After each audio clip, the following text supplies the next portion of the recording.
Another potential answer to the question, what has Occupy actually done? A federal judge today throwing out a cozy $285 million slap on the wrist against Citigroup by the Securities and Exchange Commission because the bank was not forced to admit to any wrongdoing nor even to divulge exactly what it did. Judge Jed Rakoff writing that SEC policy that of allowing banks to settle rather than disclose details, quote, asks the court to employ its power and assert its authority when it does not know the facts, and that an application of judicial power that does not rest on facts is worse than mindless. It is inherently dangerous. In the case, Citigroup was charged with negligence in selling investments to customers in a billion-dollar mortgage securities fund, which it later bet against. Investors reportedly lost $700 million, while Citigroup made about $160 million in profits. Joining me now, Countdown contributor Matt Taibbi, contributing editor for Rolling Stone, who, of course, has been following this stuff since before the rest of us had any idea what was really going on. Good to see you, Matt. Good to see you, Keith. Is this coincidental that this follows Occupy Wall Street and the Occupy movement, or is there some connection, even if it's only in the ether? Yeah, I think there's a vague connection here, maybe even a little bit more than vague. I mean, Judge Rakoff has a history of very tough settlements. In fact, he dealt Bank of America a pretty brutal settlement, very similar to this one a couple of years ago. But this a ruling that he gave today was really an unusual document. It's an incredible judicial butt-kicking, what he delivered to the SEC today. And it reads like a political document, almost like a manifesto. And I think it's, you know, part of that is because of the political climate that we're seeing with Occupy Wall Street. Maybe on some level he felt emboldened to go a little bit extra with this ruling because of this movement, or maybe he just felt that that this was in the air right now and the country was ready for this. Is it too simplistic to say that he gave a legal version of, listen, SEC, we know you're in bed with all of these firms that you're supposed to regulate and all these industries you're supposed to regulate. You should at least do a better job of making it look like you're not in bed with them when the lights go on. No, that's not too simplistic. That's exactly what he did in this ruling. He came out basically and said that the SEC and Wall Street have been in a wink-wink, nudge-nudge arrangement for years, whereby the SEC gives these people slap-on-the-wrist fines and protects these companies from civil liability. You know, and in exchange, these companies get to walk free, and they don't have to admit to any wrongdoing, which means they can't be sued in the future.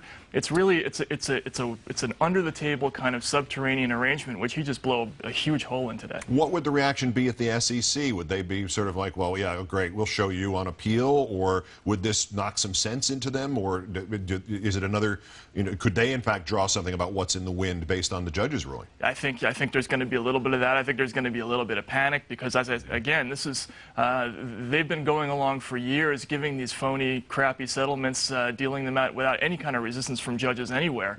Judges have been part of this picture for years. They've been signing off on these deals, and for Judge Rakoff not only to reject the settlement, but to reject it in such an aggressive fashion with this very strong rebuke in this ruling is very sobering for the SEC, I'm sure.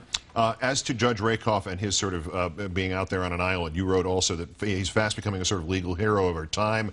It's great that Rakoff is behaving as any decent human being would and rejecting these disgusting settlements, but equally disturbing is the fact that more judges haven't done the same thing. Is there any momentum toward there being more judges who might do the same thing? You know, I think that kind of remains to be seen. It remains to be seen whether the SEC and other regulators are going to engage in judge shopping, you know, which is typically what happens when you have a strong judge. He somehow gets avoided in the future, and we'll just have to wait and see with that. Well, is there any momentum that you sense toward more meaningful prosecutions by the SEC, or is there any other means by which these banks can be regulated if the SEC is not doing its job as the judge suggested? Well, this is the implicit instruction of this ruling, which is do not come back into my courtroom unless you have a real prosecution next time. In other words, I am not going to sign off on a settlement that does not establish the facts of the case, which is what they've been doing. They've been covering up these crimes by agreeing to these settlements without full disclosure, and they at least can't come into his courtroom anymore without doing that the next time around. So we'll hopefully we'll see a real prosecution next time. Do you have any idea of the percentages, how many times the SEC cuts a deal rather than even cuts a deal that exposes